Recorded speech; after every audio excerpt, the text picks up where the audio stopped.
Assalamualaikum warahmatullahi wabarakatuh. Perkenalkan, nama saya Miftah Jana.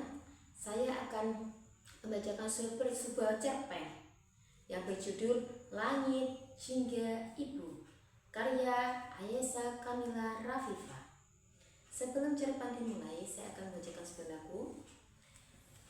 Rinai-rinai hujan tersingkap, gerimis minggir mengucap permisi. Awan-awan hitam bergerak, berarak meninggalkan kampung. Dalam keheningan aku menatap sinar jingga kemerahan lembut, menyosong roda hidup baru yang bahagia selamanya. Ibu, aku melonggokkan kepala ke dalam bilik dapur yang sempit. Ibu sedang sibuk membungkus kue-kuenya ketika menoleh padaku dengan tatapan bertanya. Tempat pensilku yang lama sudah rusak, bisa tolong belikan yang baru? Aku mengangkat tempat pensil putih yang sudah kecoklatan, memperlihatkan bagian resletingnya yang rusak. Ibu tersenyum kejut. Belum bisa, sayang. Uang yang kita punya habis untuk biaya sekolahmu dan adikmu. Lagi pula, kemarin kan kamu sudah diberikan tas baru, ujar beliau, menata beberapa kue ketampan nampan besar yang biasa digunakan ibu untuk menjajakan kuenya. Tapi teman-teman Rizka banyak yang sering gonta-ganti tempat pensil. Lagi pula wajar dong Rizka minta diberikan lagi tempat pensil. Yang satu ini rusak resletingnya. Balasku selalu menunjukkan resleting tempat pensilku. Nanti ya nak, sekarang pakailah dulu tempat pensil yang ini. Kalau ada uang akan langsung ibu belikan, kata ibu menatapku. Aku mendesak kesal, berbalik arah, lalu masuk ke kamar tidurku dan adikku. Namaku Rizka Alfani dan aku punya keluarga yang begitu miskin. Loh, masih belum diganti, Riz? Tanya Kiran, memilingkan kepalanya menatap tempat pensilku. Kamu belum bilang pada ibumu? Oh, sudah kok, jawabku buru-buru. Katanya besok mau dibeli. Aku sudah pesan dibelikan yang gambar Hello Kitty loh. Yang kantongnya ada 2, keren banget deh. Tambahku berbohong, berusaha kelihatan ceria. Wah, iya kak, nanti aku juga mau deh yang seperti itu. Kiran tampak berpikir. Aku tertawa kecil, buru-buru mengakhiri topik pembicaraan sebelum Kiran membahas lebih banyak lagi. Gara-gara ibu, aku terpaksa harus berbohong pada Kiran. Kenapa sih ibu begitu pelitnya sampai memberikan tempat pensil saja tidak bisa? Namaku Rizka Alfani dan aku adalah sang pemakai topeng. Aku melangkah gontai memasuki pekarangan rumah. Ku tendang 1-2 kerikil yang menghalangi, membuat batu abu itu terlontar-lontar kecil, lantas terjadi di solokan kering. Baru pulang nak, suara khas ibu menyapaku dari pintu depan. Aku tidak menjawab, hanya mengangguk sekadarnya lalu masuk rumah. Ku lempar tasku ke atas kursi, lalu masuk ke kamar mandi untuk membersihkan diri. Ketika keluar kamar mandi, ku lihat ibu sedang berdiri di teras, bersandar pada salah satu tiang rumah, tatapannya lurus ke atas, sama sekali tak bergerak. Aku mengikuti arah pandangannya. Langit di luar juga kemerahan. Sinar mataharinya tidak menyengat seperti saat siang hari, malah sebaliknya, seperti menenteramkan perasaan. Awan-awan tipis bergerak perlahan melintasi semburan itu. Langit sesaat tidak berwarna biru melainkan jingga, tampak sekilas seperti emas. Ibu terus berdiri di situ, terdiam sampai perlahan langit menggelap.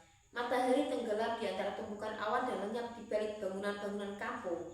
Ibu berbalik, lalu tersenyum melihatku sedang memperlihatkan beliau. Indah langitnya ya, ujar beliau. Ujar beliau tersenyum sekilas lantas berbelok ke kamarnya. Aku mengernyit. Untuk apa ibu menonton langit? Tidak berguna. Aku tidak suka hal-hal aneh dan aku tidak mau tahu tentang itu. Namaku Rizka Alfani dan aku tak suka ketika ibu mulai menonton lagi jika kameranya tak berarti apa-apa. Ini lagi, aku berdecak kesal ketika lagi-lagi ibu menyorongkan sepiring nasi dengan tempe kepadaku. Rasanya aku sudah ribuan kali menjumpai lauk ini. Iya, akhir-akhir ini pembeli kue di pasar agak menurun, Riz. Pesanan kue dari ibu-ibu kamu juga tidak begitu banyak. Ibu mengusap tangannya yang basah dengan handuk. Kalau ada rezeki, nanti ibu buatkan makanan yang enak. Tambahnya sambil duduk di sebelahku dan adikku, Laira kelas 2 SD.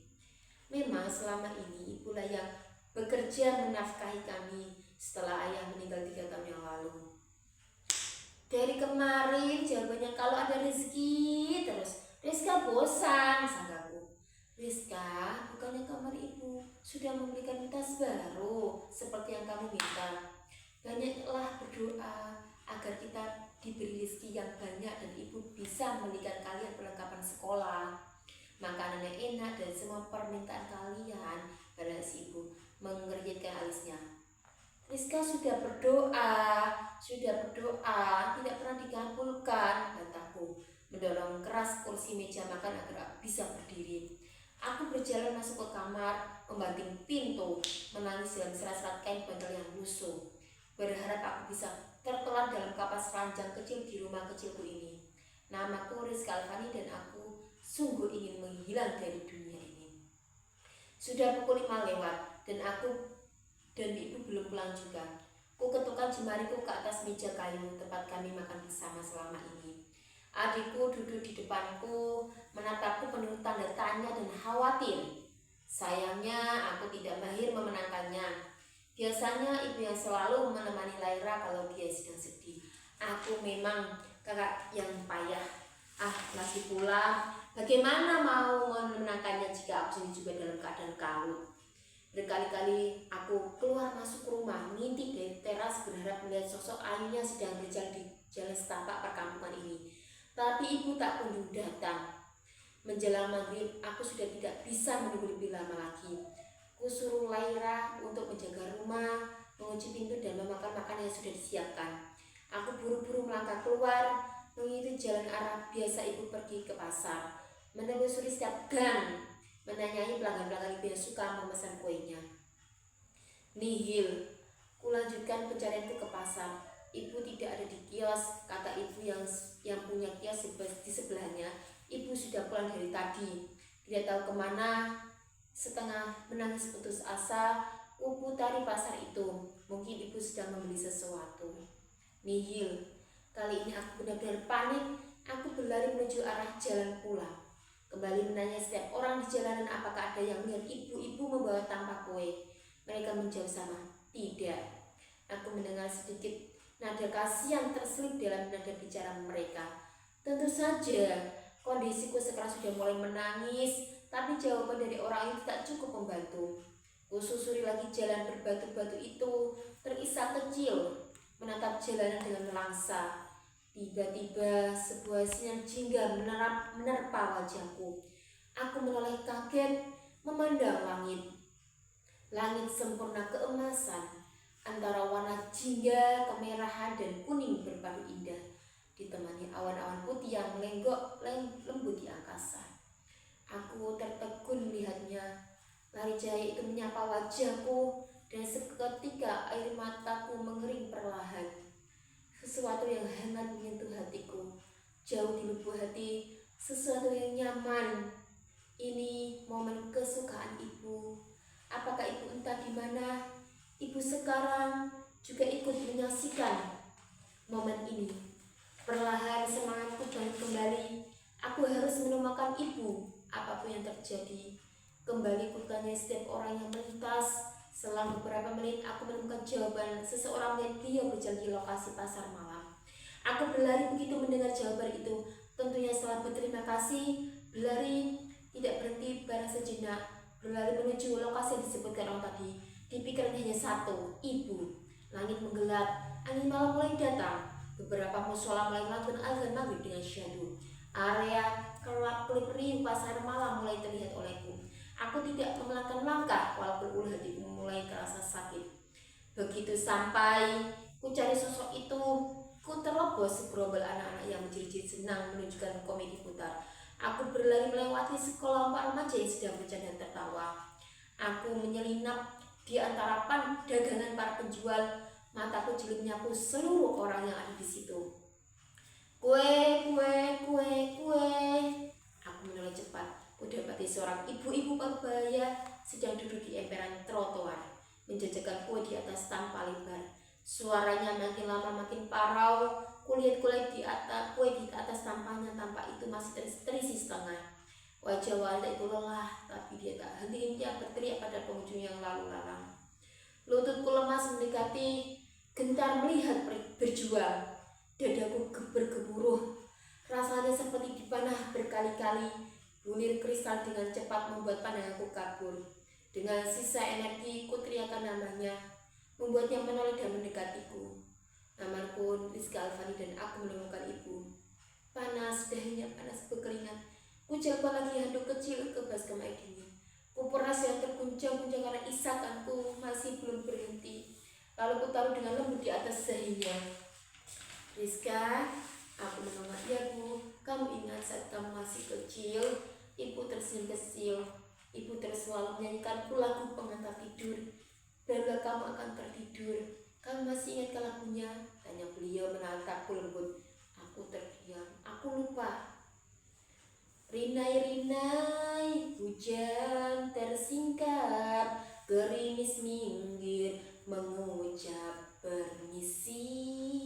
Ibu mulai bersenandung dan simpul itu bekerja, tersambung dengan sesuatu dari masa lalu, sesuatu dari masa kecilku. Aku mengingatnya setiap baiknya, setiap momen ketika aku merengek meminta dinyanyikan lagu itu, setiap momen ketika kepala kecilku ikut mengangguk mengikuti irama lagunya. Lagu sederhana, lagu yang pendek, tapi sekaligus lagu yang berarti. Awan-awan hitam bergerak, berarak meninggalkan kampung. Aku mengikuti pelan. Ibu tersenyum mengalu. Dalam keheningan, aku menatap sinar jingga kemerahan lembut. Aku mulai terisak lagi. Aku sungguh merindukannya. Ingat Rizka, saat kamu masih kecil kita menyanyikan lagu itu bersama saat petang, saat matahari akan terbenam, saat langit sempurna berwarna jingga kemerahan. Momen keindahan yang memberi ketentraman. Kamu duduk di pangkuan ibu bersenandung mendengar iramanya. Ibu ingin sekali bisa seperti itu lagi. Sayang, ibu lihat sepertinya sekarang kamu sudah tidak terang lagi, ujar ibu. Aku menggeleng. Tidak ibu, maafkan Rizka. Rizka mau seperti itu lagi. Rizka sayang ibu. Aku sempurna menangis. Maaf, ibu tidak selalu bisa mencukupi segala kebutuhan Rizka dan adik Laila. Tapi ibu berjanji akan terus berusaha demi kalian. Tidak, bukan ibu, tapi kita. Aku akan selalu membantu ibu mulai sekarang. Aku mempererat pelukan kepada ibu. Menyosong roda hidup penuh